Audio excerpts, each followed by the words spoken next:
Donc, évidemment, vous le savez, chaque syndicat y va de ses propositions, et c'est bien normal.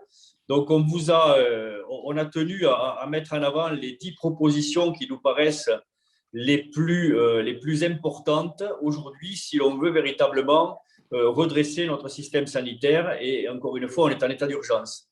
Donc, on a fait une présentation que je vous donne maintenant. Voilà, donc la proposition 1, elle part d'un simple constat, j'en ai un peu parlé.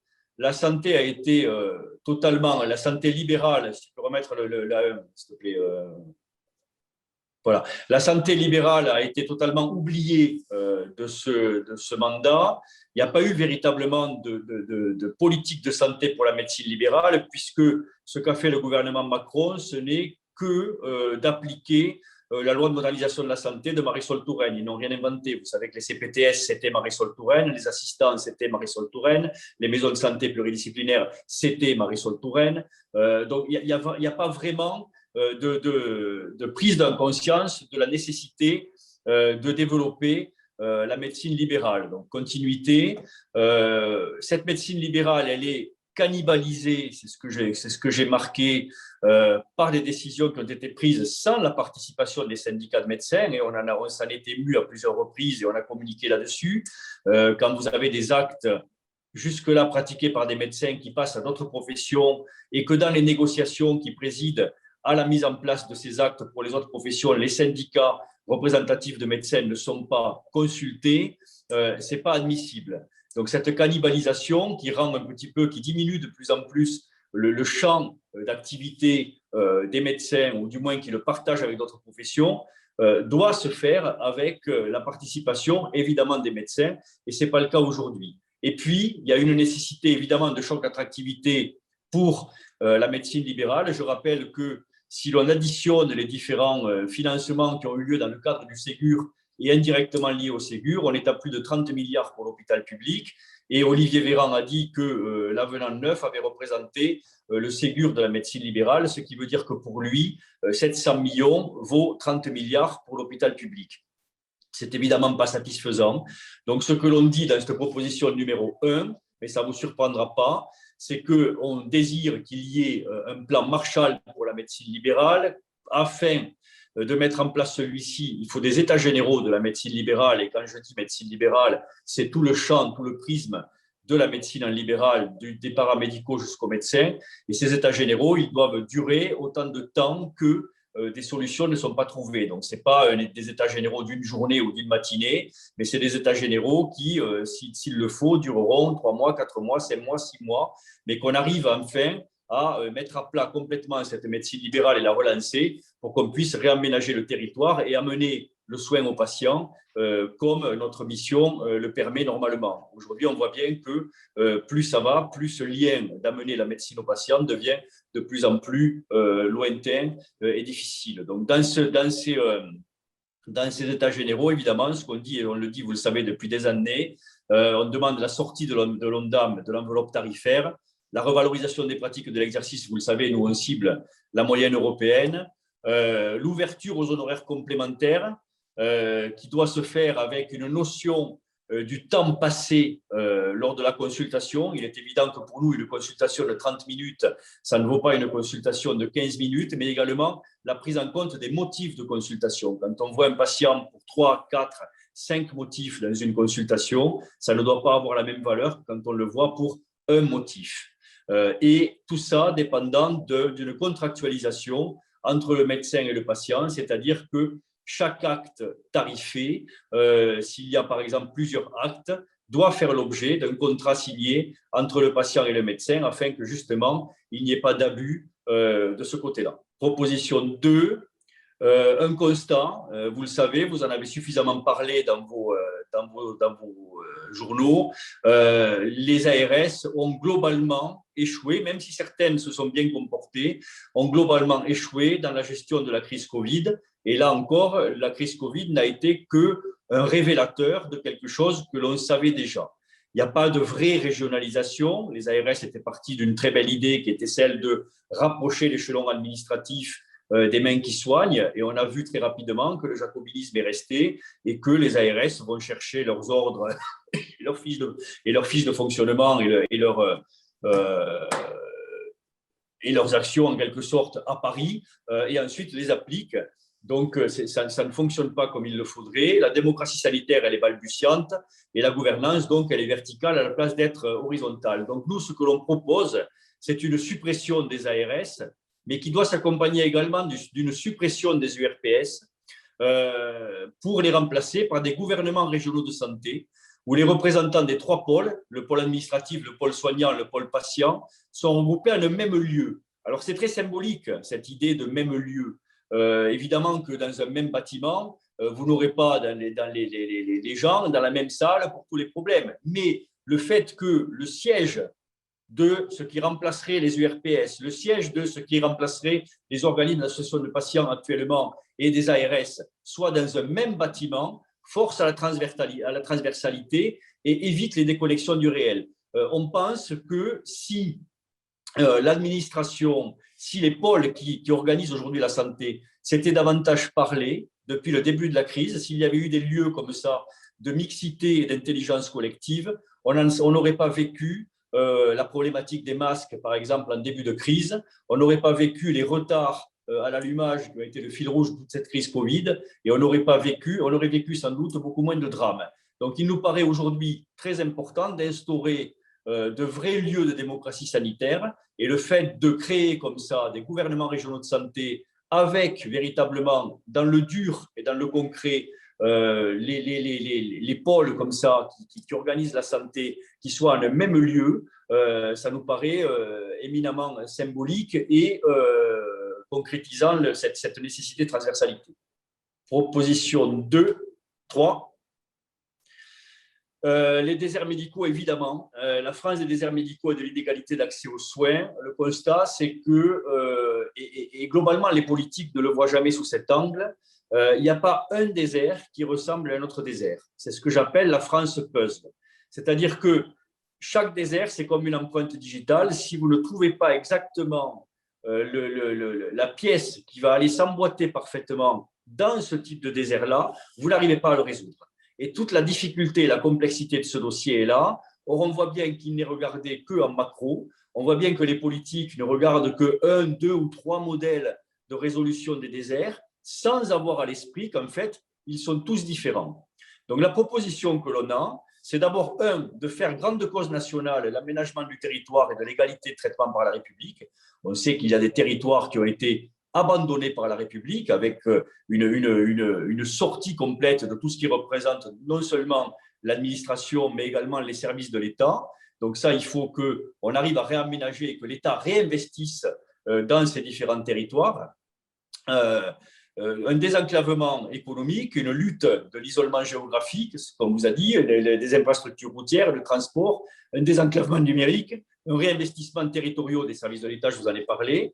Et pour cela, on dit qu'il faut relancer la DATAR, qui existait, vous le savez, à l'époque de Giscard, de Chirac, qui a été remplacée par d'autres organismes, mais qui sont moins performants, puisqu'on est comme Seuran et on ne voit rien venir, on ne voit pas véritablement le territoire être réaménagé. Donc, recréer la DATAR et puis recréer ce qu'on appelle des ressources régionales, des groupements provisoires de ressources régionales, les GP2R, où dedans vous avez les chambres d'artisanat, les chambres d'industrie, les chambres de commerce, les chambres d'agriculture, les conseils régionaux, les conseils départementaux, l'éducation nationale, les mairies, les communautés de communes, en fait, tout ce qui fait directement ou indirectement la vie d'un territoire, de façon à ce que ces gens-là, autour de la table, voient les différentes urgences à résoudre. C'est-à-dire que si vous avez, par exemple, une industrie qui veut s'implanter à un endroit et qui a besoin de telle ou telle chose, c'est le GP2R qui va aider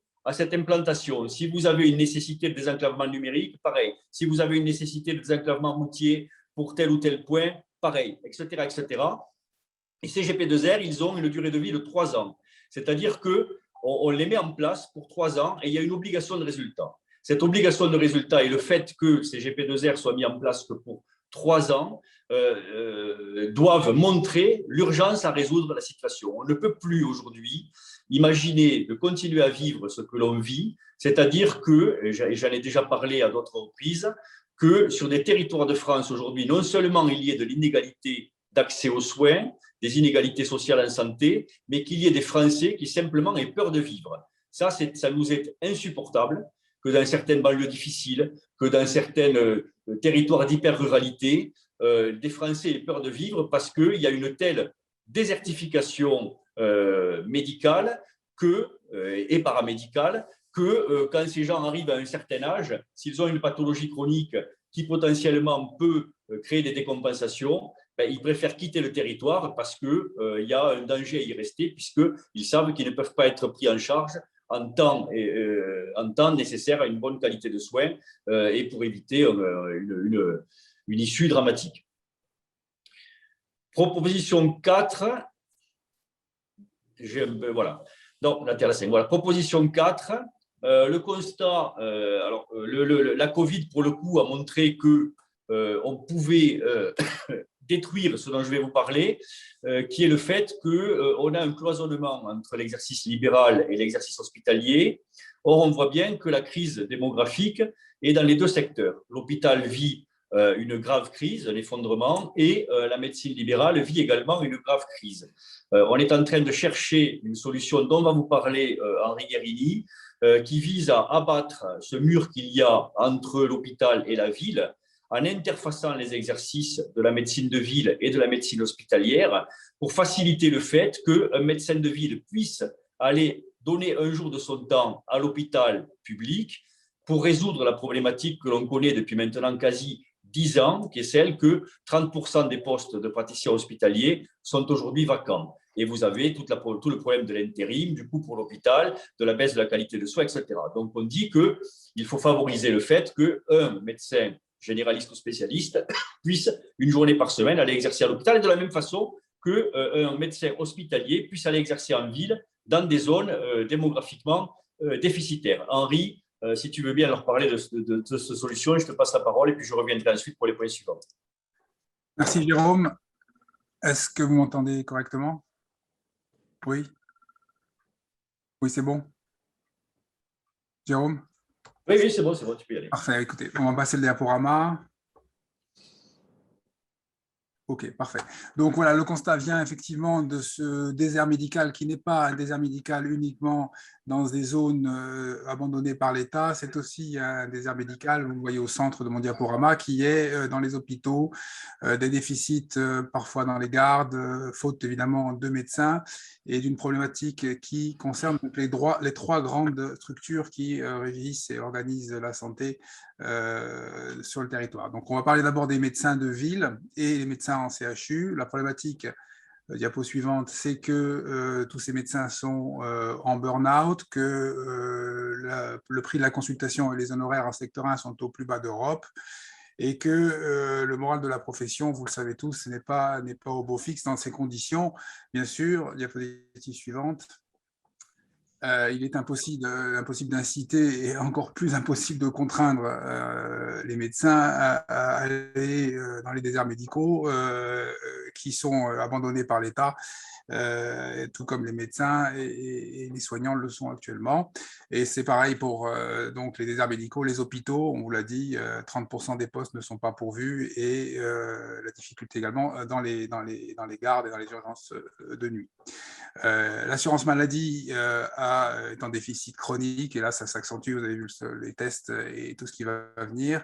Elle ne peut pas augmenter la rémunération, elle ne veut pas surtout augmenter, elle ne peut pas augmenter la rémunération des médecins, qui est au plus bas d'Europe, elle est incapable de le faire, et les mutuelles, diapositive suivante, depuis Marisol Touraine, se limite à un remboursement qui est donc un des plus bas d'Europe, mais qui est un remboursement de 100% de ce tarif Sécu, avec les contrats dits responsables qui, contrairement à ce que faisaient les mutuelles avant, avec des contrats qui étaient à peu près au même prix pour les cotisants que maintenant, elle ne peut plus rémunérer à 200%, 300%, qui sont en fait les moyennes européennes pour les rémunérations des soignants. Donc, les mutuelles, elles, sont très contentes, mais le reste pose problème. Donc, Le but est donc ces deux flèches, c'est-à-dire de créer une passerelle entre la médecine de ville, les déserts médicaux et les hôpitaux. Et cette passerelle peut aller dans les deux sens, c'est-à-dire que les médecins hospitaliers peuvent également aller aider les médecins de ville dans les déserts médicaux s'il y en a besoin. Diapositive suivante. Donc, l'autre proposition de l'UFML est une proposition d'un nouveau conventionnement, un nouveau deal que je vais essayer de vous exposer, qui est le suivant. Donc, l'UFML propose que les médecins qui signeraient cette convention, cette nouvelle convention, donc convention signée entre les médecins, l'assurance maladie et les mutuelles, bien sûr, comme toutes les conventions. Ben, ces médecins de ville ou les médecins du CHU qui participeraient dans cette activité externe à l'aide aux déserts médicaux et aux gardes aient des honoraires libres dans leur lieu d'installation, ce qui permettrait de résoudre la problématique de ces honoraires tarifés au plus bas. En échange, et c'est un échange et c'est un deal, ces médecins iraient une journée en désert médical ou dans les hôpitaux qui sont en déficit pour assurer donc la permanence, et ce deal serait simple, il permettrait effectivement par une journée par semaine, donc d'aller assurer ces problématiques. Et le deal serait en partenariat, bien sûr, avec les mutuelles, puisqu'on demanderait comme effort aux mutuelles de revenir à ce qu'elles faisaient avant, c'est-à-dire de rembourser donc les patients qui bénéficieraient des soins de ces médecins qui auraient signé d'un remboursement qui serait l'équivalent de ce qu'elle faisait avant Touraine, c'est-à-dire 200 ou 300% du tarif Sécu. En ville, évidemment, les honoraires seraient libres, il n'y a pas de souci, et dans les déserts médicaux où les médecins se limiteraient à un des honoraires qui serait à ce remboursement. C'est-à-dire que dans les déserts médicaux, il n'y aurait pas de reste à charge pour les patients. Ce qui permettrait également de ne pas poser problème pour les gens qui sont dans des endroits où ils sont déjà en difficulté. L'effort pour l'assurance maladie, ce serait de cartographier les besoins et, comme vous l'a dit Jérôme, de prendre en charge les structures qui permettrait d'accueillir ces médecins, c'est-à-dire de revoir, de cartographier ce territoire et d'apporter des solutions structurelles pour accueillir les médecins. Ces médecins, donc, vous avez compris, un conventionnement tripartite, les médecins qui signeraient cela feraient l'effort d'aller dans les déserts médicaux une journée par semaine en échange d'une liberté tarifaire, et les mutuelles feraient un effort pour rembourser les patients à 200-300% du tarif Sécu. C'est ce qu'ils faisaient avant. Donc, ça permettrait effectivement de résoudre le problème des déserts médicaux. Les médecins seraient libres de sortir quand ils veulent si le deal ne leur convient pas. Il ne faut pas qu'ils soient prisonniers. Dans ces cas-là, ils retourneraient au conventionnement antérieur. Assurer ce deal pendant 7 ans permettrait de garder ce conventionnement pour les médecins, ce qui les motiverait pour rester dans cette solution, et permettrait d'assurer une pérennité enfin, en tout cas dans les déserts médicaux. Et si le médecin s'installe dans le désert médical, il garderait, bien sûr, s'il s'installe définitivement, il garderait ce conventionnement. Les mutuelles, je vous l'ai dit, un remboursement minimal assuré à 200% et jusqu'à 300% du tarif Sécu. C'est ce qu'ils faisaient avant Touraine, donc ce n'est pas un gros problème pour ces mutuelles, qui, je vous signale, ont augmenté le prix de leur contrat, malgré le fait qu'elles ne remboursent plus qu'à 100%, alors que ce n'était pas le cas avant. Et pour la sécurité sociale, il n'y aurait pas de surcoût, il y aurait simplement, bien sûr, une aide aux structures dans les déserts médicaux, un respect de la baisse des cotisations sociales qui est accordée au secteur 1, puisque ces médecins seront majoritairement des gens qui n'ont pas accès aux honoraires libres, des médecins qui n'ont pas accès aux honoraires libres jusqu'à présent, et une rémunération des journées à l'hôpital avec un salaire décent. Je vous signale actuellement que le salaire d'un attaché à l'hôpital, c'est 67 € la vacation, c'est-à-dire 16 € de l'heure, c'est-à-dire moins qu'une femme de ménage à Paris. Donc, ceci ne peut pas attirer les gens à l'hôpital, donc ceci doit changer, et on propose effectivement de revoir ça dans ce nouveau deal. Voilà les propositions de l'UFML. On revient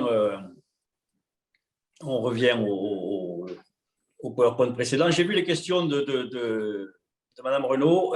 J'y réponds après le PowerPoint. On va peut-être jusqu'au bout des questions parce que vous verrez que jusqu'au bout du PowerPoint, parce que vous verrez qu'il y a certaines réponses dedans. Et puis ensuite, évidemment, je répondrai à ces questions sur notamment la proposition de Valérie Pécresse et sur les installations et le docteur junior et la quatrième année, etc. Donc, proposition numéro 5. Un constat des zones territoriales qui sont enclavées ou oubliées, on en a parlé, ce qui génère des pertes de chance. Donc, il y a la solution de long terme dont vous a parlé Henri Guérini, et puis il y a des solutions qui peuvent être mises en place plus rapidement, et parmi elles, il y a la création des pulsars. Alors, ce qu'on appelle les pulsars, ce sont des plateaux d'urgence libérale et de soins ambulatoires de relais,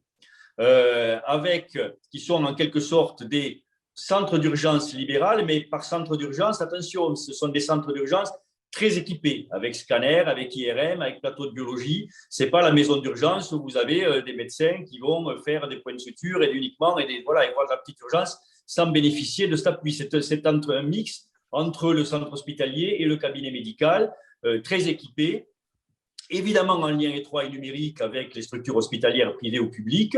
Ce sont des lieux d'enseignement aussi.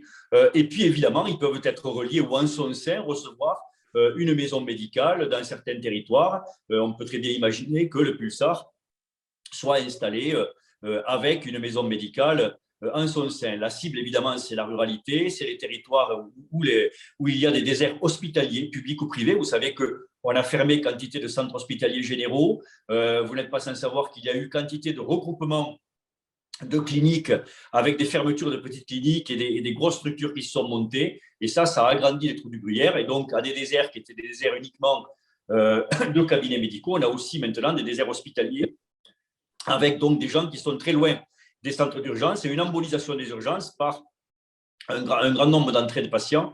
Et on pense qu'on peut résoudre une partie de ce problème en mettant en place ce qu'on appelle donc les pulsars. Constat encore, une désaffection des visites à domicile. Vous savez que de moins en moins de médecins font des visites à domicile. À cela, il y a deux raisons. D'une part, la visite, c'est extrêmement chronophage. Pendant le temps que vous faites votre visite, vous ne voyez pas les patients en consultation. Or, la demande de soins est explosive. Il n'y a pas un médecin aujourd'hui en France qui n'a pas ces possibilités de rendez-vous qui sont prises par la demande de soins et la demande des patients. Et donc, il faut résoudre cette problématique. Parce que, d'une part, la visite est un acte important.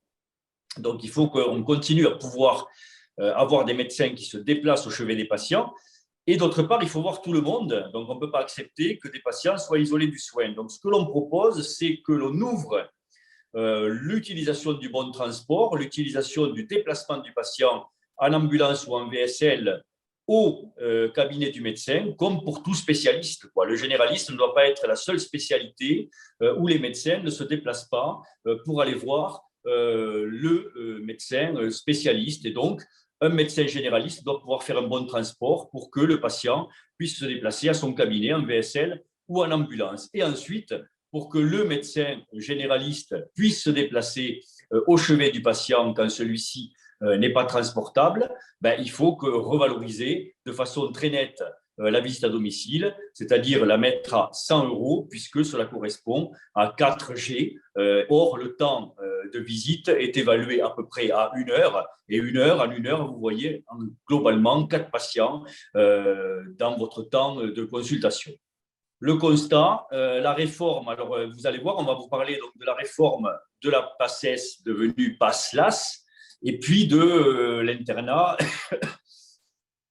La réforme PASLAS, très clairement, c'est un naufrage. C'est un naufrage, c'est un échec total. Ça a été mal pensé, ça a été une promotion crash test. On a eu de véritables scandales, notamment à Paris. Des étudiants ont été floués et méprisés. Les résultats ont tenu plus du jeu de dés ou de la pochette surprise que réellement de prise en compte des savoirs et du travail fourni par ces jeunes futurs médecins. Et ça, c'est un scandale absolu.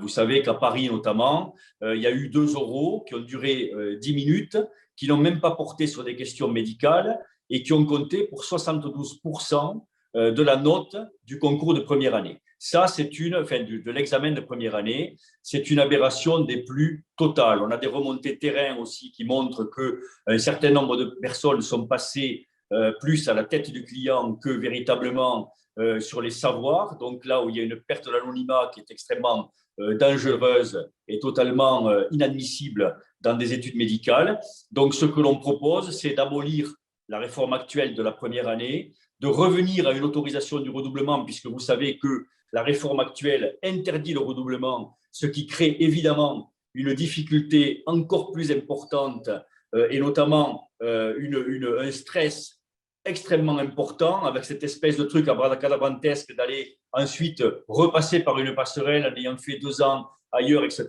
Non, nous on dit on revient au redoublement, on supprime les oraux pochettes surprise, qu'il y ait 2 oraux tout au long de l'année et que ceci soit qualifiant et qu'il compte pour un petit pourcentage de la note, oui, mais des oraux comme ça en fin d'année qui comptent pour 70% de la note, etc., non, ça, c'est absolument pas admissible. Et puis, il faut qu'il y ait de sacralisation de l'anonymat. La sacralisation de l'anonymat, ça impose effectivement, s'il y a des oraux, que cela compte pour un faible pourcentage, très faible pourcentage de la note, et qu'ensuite, véritablement, on sacralise cela. Il y a une question, je vois. Gabriel Borovic. Du coup, c'est une question, mais sur une proposition précédente. Oui, allez-y. Concernant vos revendications sur les honoraires. Oui. Y compris, finalement, le tarif à 200% de la base Sécu deviendrait un peu le tarif plancher. Du coup, je suis allé regarder à la fois sur les communiqués de l'assurance maladie et le rapport de l'adresse. Les honoraires médicaux, c'est quand même 20 milliards par an, dont 15 milliards remboursés par l'assurance maladie. Donc, si on passe à 200%, ça veut dire 15 milliards de plus qui seraient non pas remboursés par l'assurance maladie, mais par les complémentaires, mais donc 15 milliards de plus que les mutuelles et les assurances iraient demander à leurs adhérents. Donc, rien que sur cette proposition, c'est 15 milliards. Donc, je voulais savoir si vous aviez chiffré le coût de ce que vous proposez. Ben, la réponse, elle est assez simple, en fait. D'une part, vous avez des mutuelles qui continuent à demander à leurs adhérents des cotisations, y compris quand ils sont en ALD, par exemple, avec des gens qui continuent à cotiser, alors même que pour leur affection principale, maladie chronique, pendant des années et des années, c'est la Sécu qui prend en charge à 100%. Vous avez des mutuelles qui ont gagné beaucoup d'argent depuis les lois Touraine, qui continuent à augmenter leurs cotisations d'année en année, de plus 6% en général. Vous avez donc des économies d'échelle extrêmement importantes à faire sur celles-ci, enfin en tout cas un rendu aux soins qui doit être beaucoup plus important qu'il ne l'est actuellement, puisqu'aujourd'hui, quand vous cotisez à une mutuelle, en gros, 60% de vos cotisations reviennent à la santé, 40% partent en frais de gestion, en réserve prudentielle, etc., etc. Donc l'argent, il y est. Puis surtout, alors le chiffrage, clairement, non, je vous réponds, mais en fait, c'est très simple. Pourquoi ça ne sert à rien de le faire, parce que le politique lui-même ne chiffre pas non plus qu'est-ce que rapporte la santé. On ne le regarde que sur le côté du coût. Et votre réflexion, d'ailleurs, le montre très bien. On va augmenter, ça va coûter 15 milliards fois 2 ou autre. Mais quel est le coût de la non-médecine? Quel est le coût de l'absence de médecins sur un territoire? Quel est le rapport pour la société du bon soin? Quel est le rapport de l'implantation de médecins et de paramédicaux dans une région, et donc du maintien scolaire, et donc du développement d'une école, et donc d'installation de commerce, et donc, etc., etc. Je crois que la santé rapporte beaucoup plus qu'elle ne coûte à ce pays. Et tant que le politique ne regardera que sur l'angle du coût, on n'y arrivera pas. Et c'est comme ça qu'on a perdu tout sens des réalités dans ce pays. Parce que quand on parle des honoraires des médecins, on parle aussi des rémunérations des aides-soignantes, des infirmières, etc. C'est complètement fou aujourd'hui qu'on en soit rendu à payer au SMIC des aides-soignantes qui travaillent, par exemple, en gériatrie. C'est totalement… On a perdu tout sens des réalités. Donc, il faut qu'on arrive aujourd'hui, quand on dit sortir de l'ONDAM, il faut qu'on arrête de lier les tarifs, que ce soit des salaires, des rémunérations, que ce soit des tarifs, à l'état économique de la sécurité sociale. Sinon, on n'y arrivera pas. On continuera à avoir des professions qui progressivement s'effondre démographiquement et une qualité du soin qui baisse. Donc, c'est pour ça que l'on dit qu'on doit dissocier complètement les tarifs et les possibilités économiques de la Sécu. C'est un choix politique que de bien payer, que de bien rémunérer ces soignants, quels qu'ils soient. Et ce choix politique, jusqu'à présent, il n'a pas été fait. Je peux répondre également. Premièrement, c'est une proposition qui est une convention qui ne générera qu'un certain nombre de médecins qui l'accepteront, ceux qui rendront service à l'État et à la nation. Ce sera donc pas du tout 15 milliards multipliés par 2, ça c'est la première chose. Deuxième chose, c'est pour vous dire, c'est effectivement que ces mutuelles peuvent payer, c'est qu'avant Touraine, elles le faisaient, c'est-à-dire que tout le monde, par ses entreprises ou par ses mutuelles personnelles, avait des remboursements de ce qu'on appelle des honoraires complémentaires ou des honoraires libres, les clients du secteur 2. Les mutuelles avant Touraine, avant les contrats dits responsables, qui ont offert aux mutuelles la gestion d'un grand nombre des cotisants, puisqu'elle devenait obligatoire. Avant cela, les mutuelles remboursaient jusqu'à 200 ou 300%, remboursaient les honoraires libres et le secteur 2.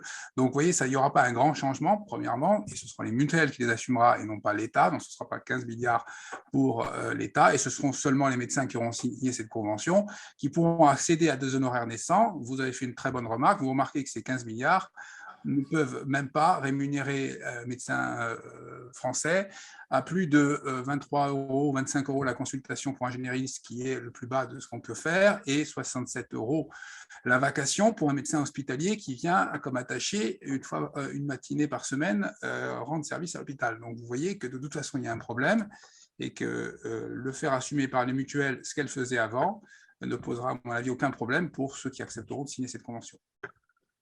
Je me permets juste, et je m'en arrêterai là, mais parce que derrière l'élection, il y a la négociation de la nouvelle convention sur laquelle vous pourrez sans doute davantage influencer que sur le résultat de l'élection.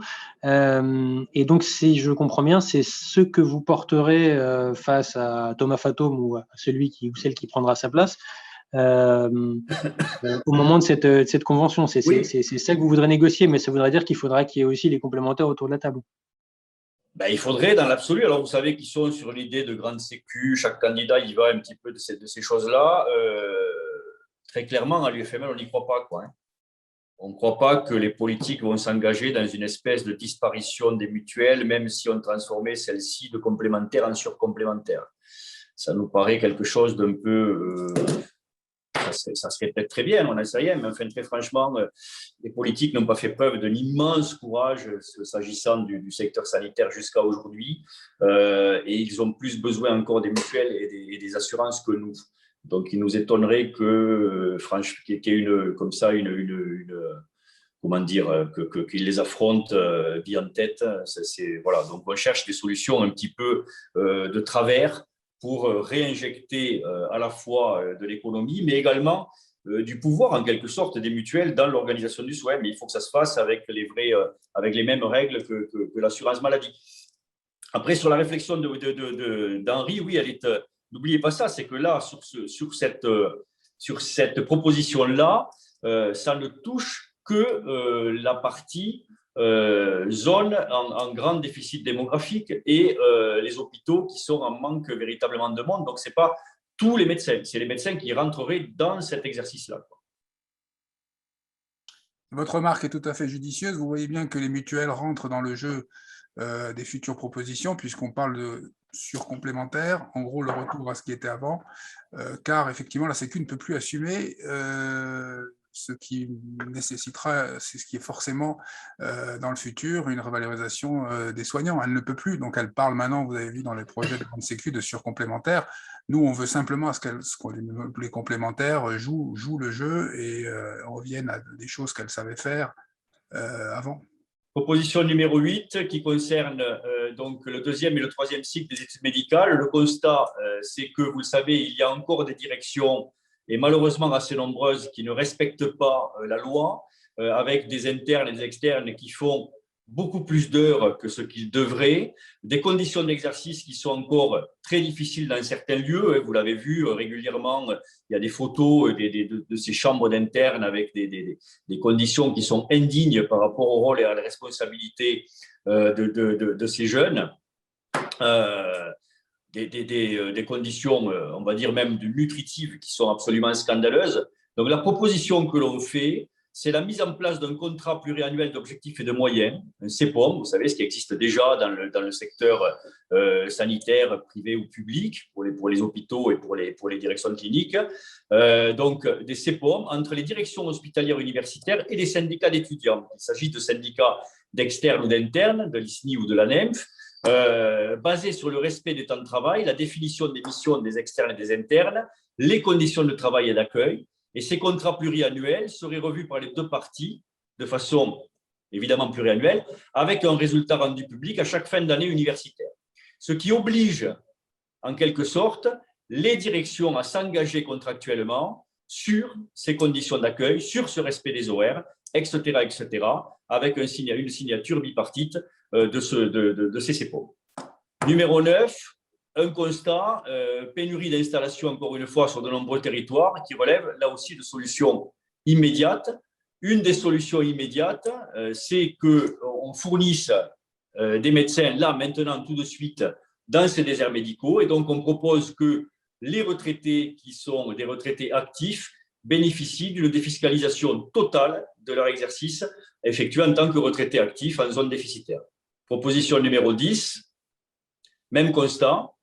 Et autre proposition, abolition du concept de médecine foraine, autorisation de l'exercice multisite, avec la création de blocs médicaux itinérants. Alors, c'est un peu des pulsars, mais des pulsars roulants. Alors, on vous a parlé déjà de ces fameux bus santé, de ces cabinets médicaux santé, mais nous, notre idée, et c'est d'ailleurs une idée que l'on travaille actuellement avec Avenir SP et avec l'ISNI, notre idée, c'est de constituer des espèces de super camions cabinets médicaux. C'est ce qui existe en Chine. Hein. Ce sont des camions où vous pouvez très bien avoir un scanner à l'intérieur, un plateau d'écho, radio, un plateau de biologie et le cabinet médical. L'idée, c'est véritablement d'amener aux patients tout le prisme du soin. Vous savez que même si vous installez un cabinet médical dans une zone, par exemple, hyper rurale, vous avez un patient qui va devoir parfois faire 80 km pour effectuer un scanner ou une IRM. Ça, ce n'est pas admissible. Il faut qu'on arrive, encore une fois, là, à créer du confort pour ces patients, à diminuer la perte de chance qu'ils peuvent avoir. Et donc, ça passe par ces blocs médicaux itinérants, avec évidemment un financement qui sera certainement cher, mais des pays l'ont fait. Pour avoir discuté avec des médecins ou des directeurs qui travaillent en Chine notamment, ils nous disent que ces camions-là, par exemple, sont devant les hôpitaux et partent de façon itinérante dans des provinces et des hôpitaux en ont 30, 40, 50. Ouais. Donc, on est très, très, très loin du compte dans notre pays, alors même que, malheureusement, on a de plus en plus de territoires qui sont totalement désertifiés par le fait sanitaire. Voilà pour ces 10 propositions. On est là pour répondre à vos questions. Oui, bonjour à toutes et à tous. Moi, j'ai une question, c'est plus par rapport à vos discussions peut-être avec les candidats. On voit aujourd'hui vous dévoiler toutes vos propositions et ce qui a été relevé par mon confrère Gabriel Bourovic. Il y a quand même beaucoup d'investissements, rien qu'avec la dernière, même si on imagine qu'effectivement ça fonctionne très bien. Mais qu'est-ce qu'on vous dit par rapport à ça? Est-ce que vraiment vous sentez qu'il y a une volonté d'investir dans la santé?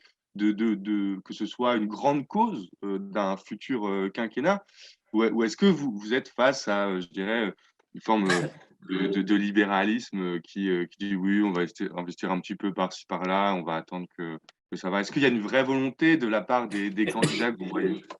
Jusqu'à présent, comme je vous disais en propos liminaire, jusqu'à présent, les politiques n'ont pas pris conscience de l'importance de la crise. Alors, elle est en train de leur éclater en pleine figure. Elle l'a fait, elle a un peu éclaté avec la Covid et ça va aller malheureusement de mal en pis. Mais vous savez, le coût des mesures que l'on vous propose n'est rien à côté de la proposition, du coût de la proposition 3 ou 4, qui est celle de l'aménagement du territoire. Hein.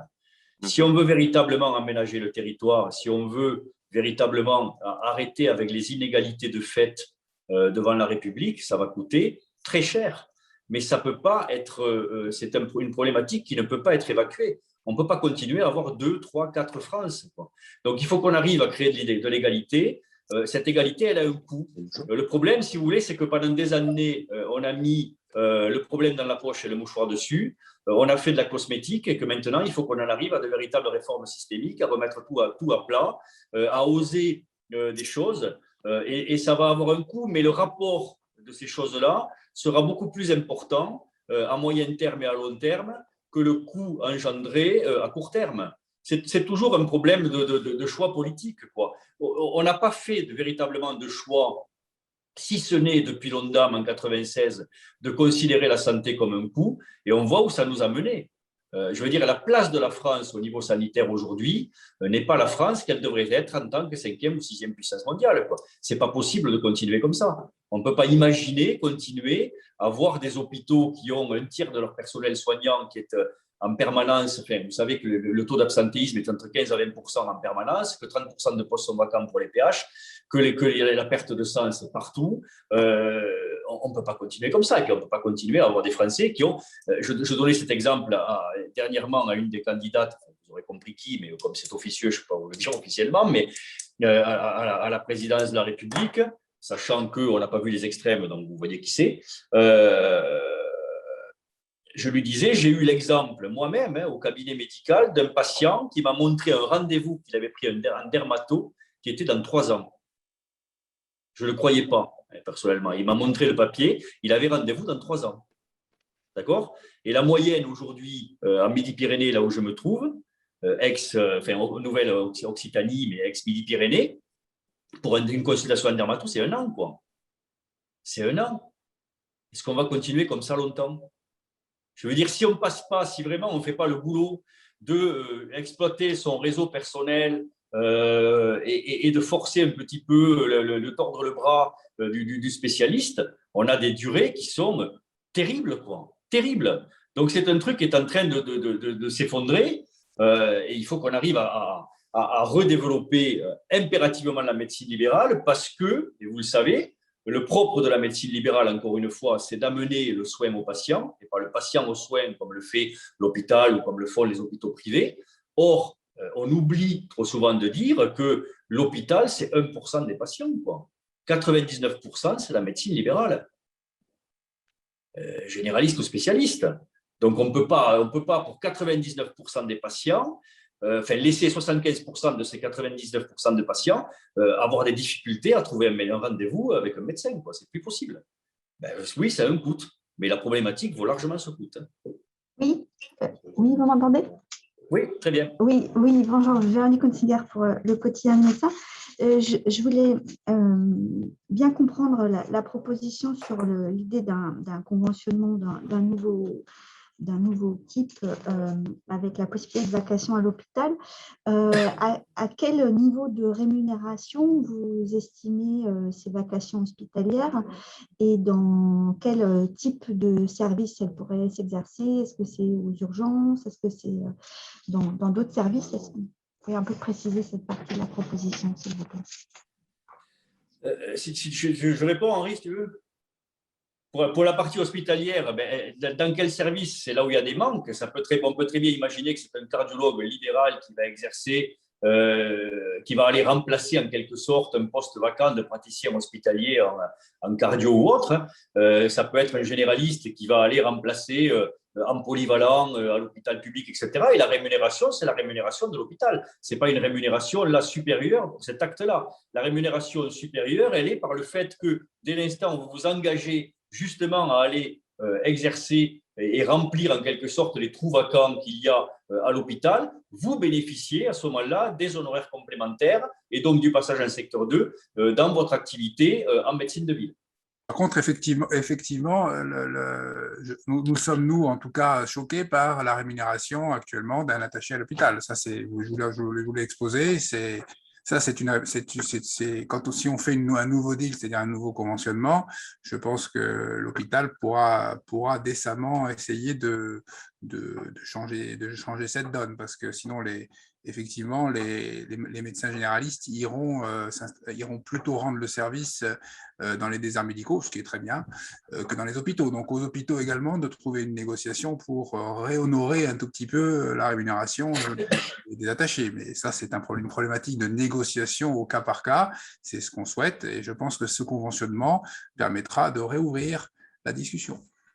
Et de la même façon que l'hospitalier qui s'engagerait à aller exercer en médecine de ville dans des zones déficitaires devrait bénéficier par l'hôpital d'une ligne de financement qui augmente ses rémunérations dans son activité quotidienne à l'hôpital.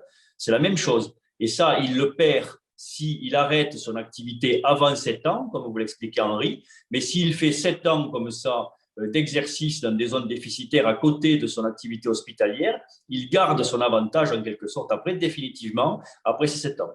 Alors, que pensez-vous de l'envoi? C'était Marie-Cécile Renaud qui nous demandait que pensez-vous de l'envoi obligatoire des jeunes médecins à la fin de leurs études dans les déserts médicaux? Que pensez-vous de la RDC qui s'enlise et qui n'est pas prête? Pensez-vous possible, comme le propose Valérie Pécresse, de doubler le nombre d'étudiants en médecine alors que les terrains de stage sont déjà surchargés? Alors, l'envoi obligatoire des jeunes médecins à la fin de leurs études dans les déserts médicaux, ça ne nous paraît pas être une bonne chose. La problématique, ce n'est pas que les jeunes aillent dans les déserts, la problématique, c'est qu'ils y restent, première chose. Deuxièmement, si ce sont des étudiants, il faut qu'ils bénéficient d'un formateur, il faut qu'ils bénéficient d'un tuteur, d'un médecin senior. Or, force est de constater que dans ces zones-là, ils n'y sont pas. S'ils y étaient en nombre, il n'y aurait pas cette problématique. Donc, ce n'est pas le cas. Et puis, on ne peut pas rajouter des années à l'envie.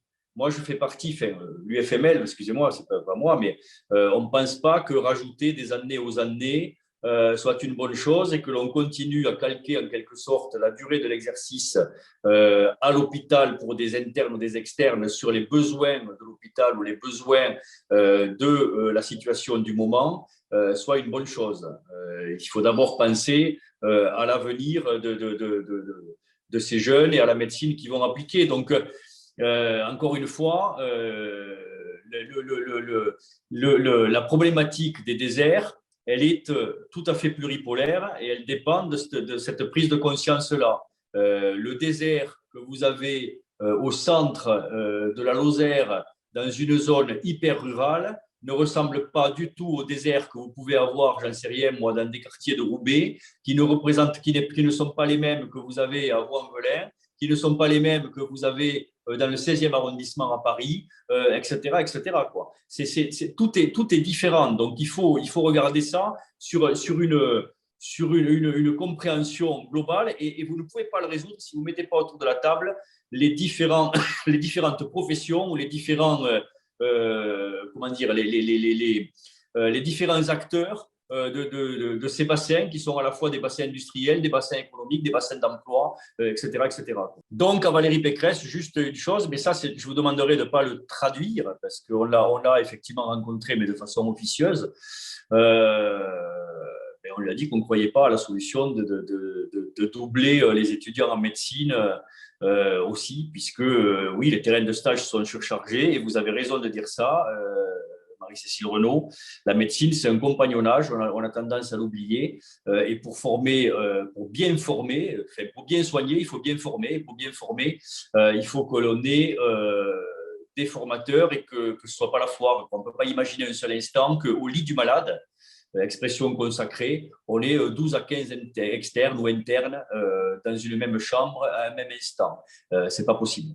Donc, merci beaucoup à tous d'être venus. Encore une fois, tous les vœux de l'UFML pour vous, pour vos proches, pour vos familles. Merci encore. Et puis, à très bientôt. Je suis certain qu'on aura à se revoir dans les jours prochains.